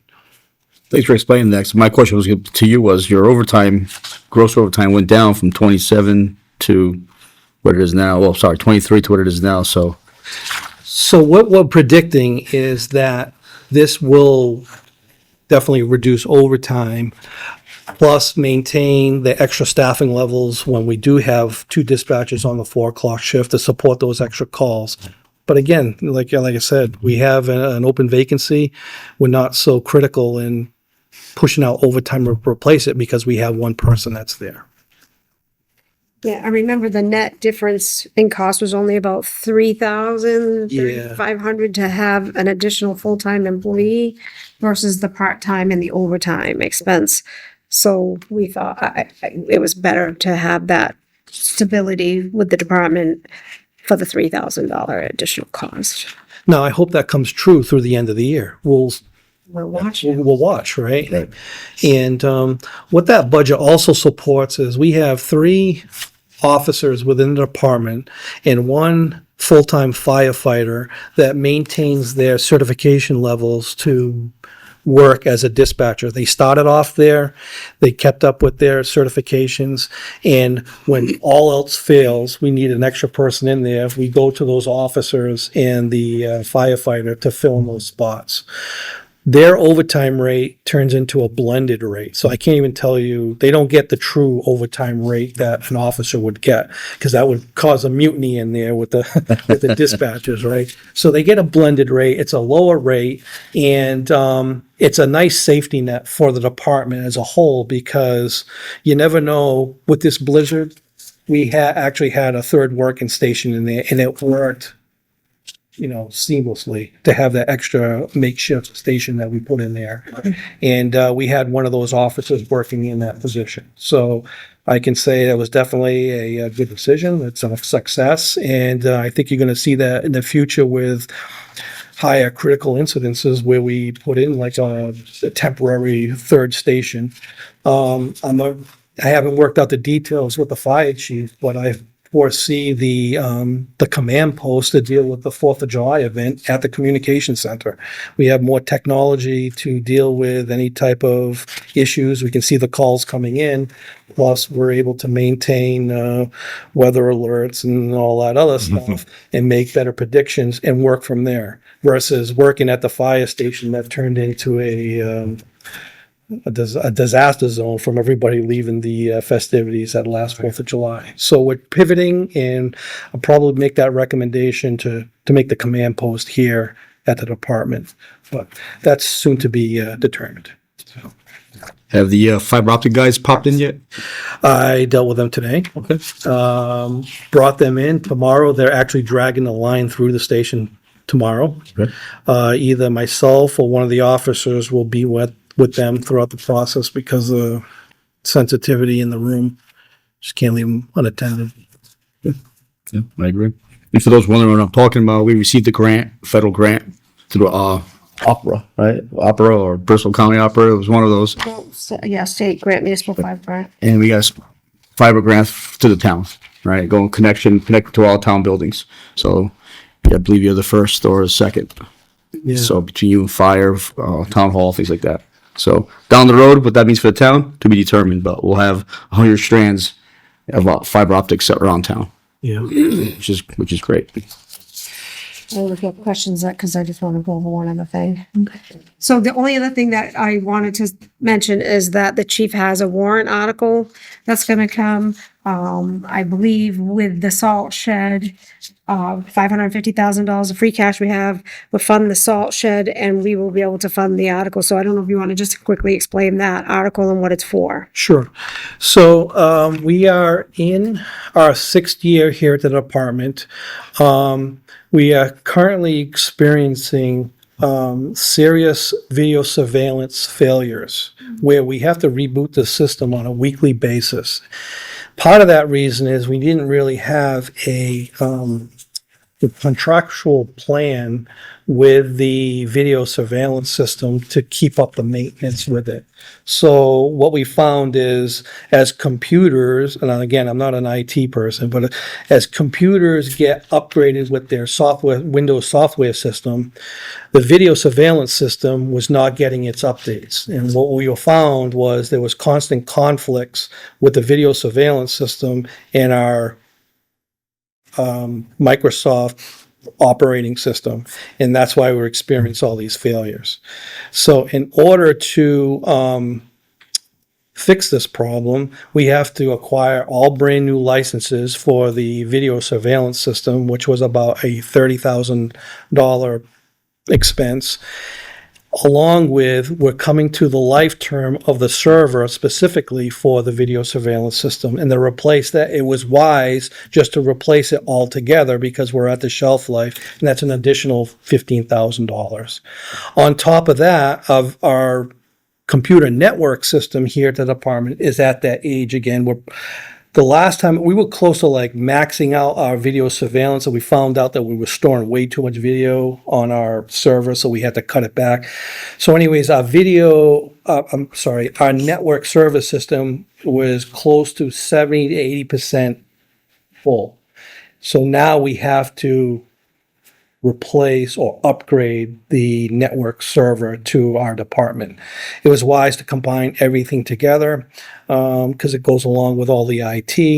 I don't have the exact figure in front of me, 66,000 was the request. but that figure is to upgrade and replace the video surveillance system that's here at the department. And what that means is all the cameras are good.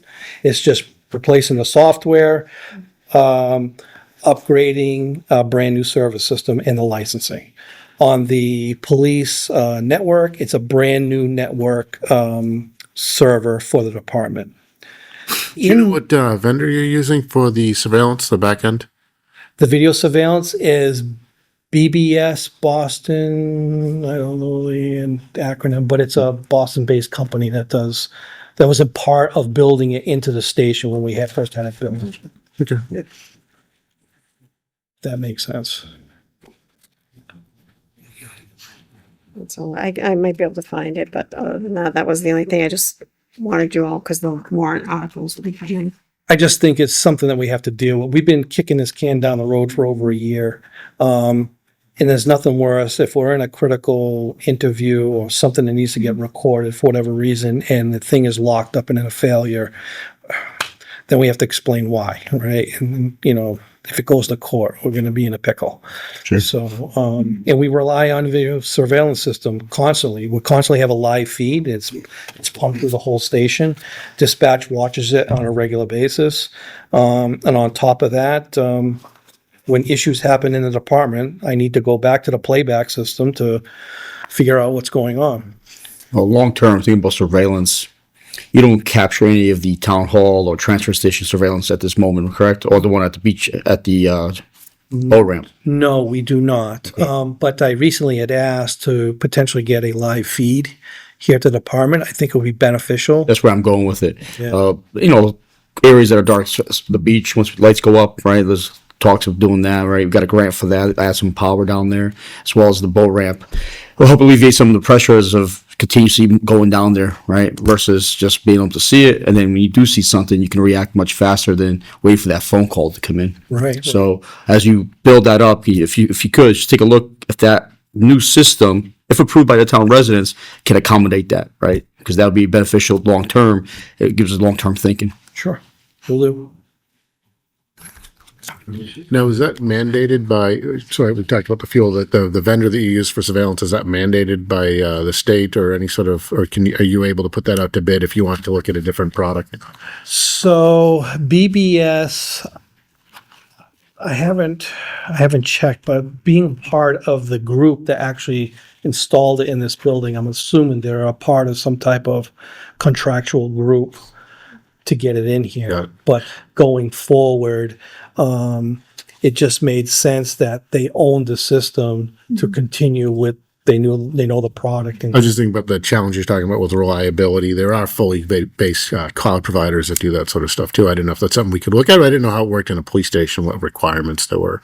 yeah, I kind of focused in on the same company that had it going, especially when it was working properly. It worked out great. There's nothing better where, if you look at the old TV movies where an interrogation is going on and there's a one glass window, that's a myth now. That doesn't happen in real life. We're relying on a live feed into the interrogation room, and we need to have that equipment. So I'm in another room watching and listening as that interview is going on. We've had pretty steady reliability of that. I, at times, when I know an officer is working in the interview room, I'd like to go and listen to see how he operates, just to see doing a good job. And it's nice to be able to do that. But for purposes of court, we need the reliability, so. I'm wondering what the schools use because they have so many cameras all over the place. Well, we know exactly what they use. We did a security walkthrough with them a couple of years ago. We have a full accounting we walked with the police and fire through all the different schools and our superintendent. So we have a pretty good idea of what they have. They have an outdated system. And currently, Lakeville has the ability to look in, as we do to FES. We have capability on their cell phones. I'm not sure if here at the station, but I know you can look at it through your mobile devices as needed. Some guys have that ability. I Right. do not, but it's definitely it's a techie thing. Correct. I think some of that's been updated because there's a different system now. It's a little more complicated, sort of, but it's a better feed. Yeah, it's better feed. The problem we have with the cameras at all our schools, they're very similar. They're all Chinese built and everything else. They're not very compatible to the software we have here. We did a study, a walkthrough, detailing where they're all pointing and everything else. One, we need better cameras. We need a better feed. We're also like your issue, server systems and everything else. It was up there. It was quite a bit, and it starts with replacing most of the cameras because they're outdated. Cameras have a good shelf life, about 5-6 years before they lose. Especially the ones outside looking into the parking lot, very grainy and everything else. They work. They've been used and for whatever issue we need it for, but that's a question that down the road it's going to get higher, louder and louder. There's grants for it too. But I do think some of them have been updated because I can actually trail when somebody has gone from point A to point B. That was a system that Chief Rose and I and Chief from Lakeville, we sat in that meeting with Bosch to include that software to be able to track people. It reduces the strain on the person observing the camera, but also gives a great capability to a police officer to be able to track and then apprehend as needed. So that was a great collaboration between the school system, both police departments. Now I'm very happy that I took lead on that. So, and of course, approval from the select board. And we'll continue doing that because that is important. We just need more grant money. So if you know a senator, congressman, tell them give us a call. Working on it. Yeah, I know. Always. So it sounds like you have a pretty high level of assurance that this will be the fix. That the vendor has provided you I believe enough so. assurance. We have called him in on emergency basis to get us back up and running. And he's been very helpful and cooperative, and I've been paying him out of the budget to deal with those issues. Again, unforeseen, but I need the system to be able to work. So I am confident that that's definitely, this upgrade is a better system going forward in maintaining what we have here. Yeah. But I wouldn't be surprised there's a bid list for people that actually are able to Oh, absolutely. feed into it. So we'll see what happens. Can make it a bidding war and, you know. Yeah. All right. Any other questions for the chief? What do you think? Phew. Not sweating enough. Yeah, it's brutal. Hey, we should have done this in that interrogate room. You were Right. Oh my gosh, I thought I was gonna get flogged there for a minute. See how you feel. Very Check the kind. feed. Thank you for your time. Thank you, sir. And again, the opportunity is there. If somebody wants to get a tour of the station, Paul, be happy to give you. The old station, we used to give tours, it was 20 minutes. Now I plan on an hour because of the multiple levels and stuff. But really, it's an eye-opening experience to see what the town afforded us to work from here. And we're very humble and very grateful. So thank you. Enjoy a ride to Berkeley, chief. Will do. I need a little bit of meditation. Try slow. Yep. They might have some of our salt. It's maybe still on the road. Thank you, chief. Thank you. Thank you. Now, are we planning on going through the next few or? Might as well. Which one's Board of Health, you mean? Florida Health. Yep. I don't know if you have, if anybody has questions, we didn't Any have. questions with 433, 34. 510? It looks like budget went down about 2-3%. Be careful, Board of Health has to go up 30,000 to Yes. Right. Cover Sorry, River Hall. Yeah, I do have that. I've started a spreadsheet to keep things from getting too confusing. And when we start changing budgets, and seeing that now, it's confusing once we start changing. But I did start a spreadsheet, and we do have a contract increase. I don't know what I'm looking at because it's not it. Oh, yeah, it is $30,000, and that's for the Riverhawk PFAS contract. We don't have a choice. The DEP's telling us this is what we have to do. So that budget will increase by $30,000. And the reason why you're seeing the decrease is because of the way we divvied up allocated the help, right? Right. the clerk. So what Riverhawk is doing, for those that are new to the committee, is they're testing our wells, checking our water, and when they do find the PFAS, they're also state mandated water services to those homes until we have a solution. So that could be short term or long term. That could be bottle services for life. We don't know yet. So DEP is mandating it, and we're unfortunately it's our issue to deal with at the moment. But at the same time, it's our residents. We got to make sure we take care of them. So unfortunately, that comes with the cost. So if you look on the health budget, there's a line for water. Right. And that's the water we're supplying to the residents. And that's the $5,000 line item. Yes, that's bottle service. A handful of homes have been tested for PFAS above the normals, and the issue with the testing, not issue, but the reason why we have an increase in PFAS is the state has changed their testing protocols from parts per billion to parts per trillion. And because of that, we have a larger pool now. So now we're testing wells within a certain area of the transfer station and other areas. Luckily, we did get $1 million grant from a congressman to be able to engineer a water line on that area in the event we do need it down the road, to include tapping into the school down the road. So that's It's in the water that has PFAS in it. well, the water would come from Fall River with fluoride, so PFAS. Town-owned. You know, the other Sorry, I couldn't hear you. You're just referring to the town-owned wells. We have to test. the wells. Well, we test the 10 wells around the transfer station. Some of those, 4 of them, I believe, showed signs of PFAS, so we had to then test all the residents that were within 500 feet. 500 Okay, feet. that makes sense now. It's an ongoing thing. People are ignoring the notifications, and then all of a sudden they'll say, all right, come and test. So it's an ongoing thing.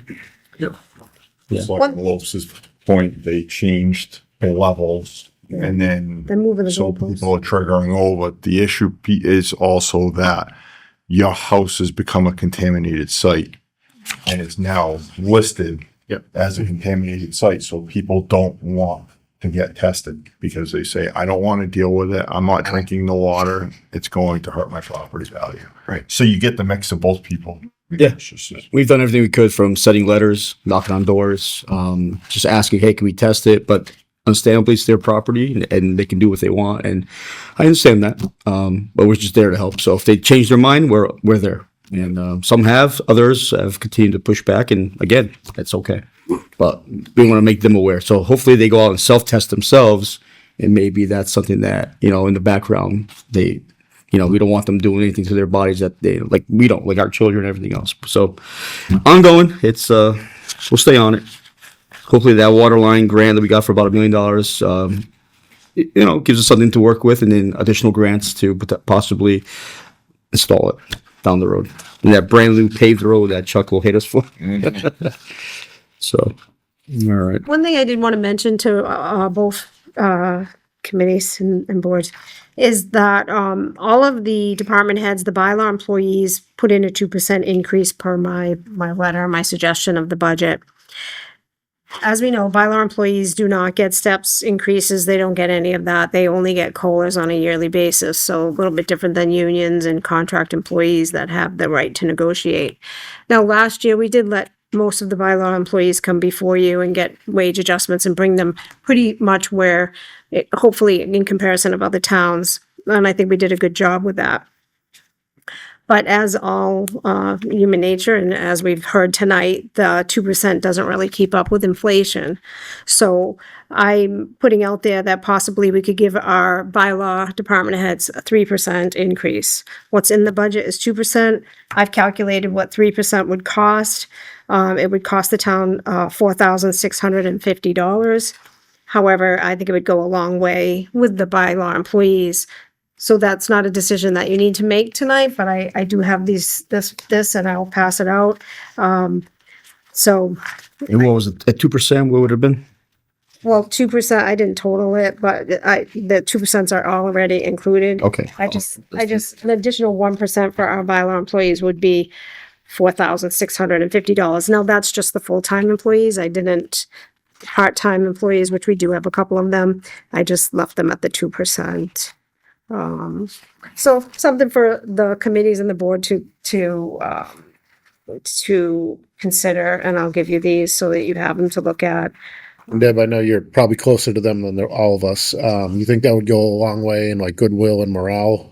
I think so. I mean, I think it's more of a fair wage, right? 3%. And this, in fact, you're seeing a lot of it in the union, right? It always used to be 2%, but now I talked to the, council, and they said, really, you're not seeing the 2% anymore. You're seeing the 3s at.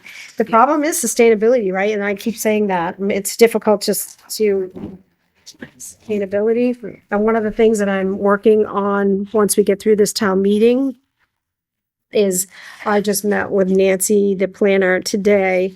And we're going to try to revive the Economic Development Committee and start looking at ways we can start, you can just pass these along, bolster our economic development, especially in the strip of Main Street in Asona where we've had buildings knocked down. We have some vacant land up there. We need to start looking at that area. We've got the train station now. We need to start looking at how we bring business there to help offset future increases in the cost of running the town. And we'll also look at the East Freetown side where we do have some businesses. So nothing's a quick fix, as you all know. Municipalities work slowly, but we got to start somewhere. So I will be focusing on that with my team after town meeting very soon. So so that we can do our part to keep up with the inflation without having to raise taxes to the residents. So It would go a long way, We say it's a relatively small number if it brings a lot of goodwill. That's the thought. I think it will. Yeah. I think it will. I mean, they've asked me, they've written memos, they've, but thank you, Lisa. Yeah, but the money is available and it's not gonna make any big impact on us, is it? What? The money, we have the money available to do this, Yeah, not gonna have any detrimental impact. It is okay. I mean, we have it, you know what I mean? Yeah. And I think, like you said, go a long way. I think it will. And I think the fact that they know that you're listening to them is important too, not just like it's 2% and that's what it is, that you hear that they're coming to me, asking me for some more, and I'm asking you, and I think that they will appreciate that. Yeah. I saw how greatly appreciative they were when we had the 65 folks here that were out there for the storm, right? We gave them, from the town selectmen's budget donations. We all got them a hat with the town seal on it, and it was a small gesture. However, the morale picked up, right? So you can see it in their faces. You can see them talking around town. It's small money for a big impact. It's big splash. Nothing, really. Yeah. Yeah. Thank you, Debbie, for bringing that to our attention. Okay, and you can let me know, again, we'll keep a running, we're gonna keep a running tab of how the changes to the budget. I've got to confirm the number with the schools. Yeah. Great news with the school. So did you hear that? There is a reduction into the school assessment. I just got it at about 4:00, so I'm waiting for, Jack Higgins did respond to me, but I've got to go back and listen because it's so much, sure. Yeah. It's at least $50,000. My calculation is 100,000, so we're off a little bit, but it's still a reduction that frees up that little bit of money to do that $30,000 contract that we need for the Board of Health and the other things that we do need. Sometimes we get lucky. Well, I'm hoping they get some more state aid and we get a little more wiggle room there. It's just a waiting game at this point. All right, folks. Any questions? Concerns? All right. Mr. Zager? Selectman Zager? Selectman Cavallo? Good. Good? All right, Well, finance, finance. are we all set? Make a motion, please, Sharon. Second. Same here. I make a motion to adjourn. Motion made? Second. All in favor? Aye. Aye. All right. All right, all in favor of adjourning? Aye. Aye. We are officially adjourned at 8:31.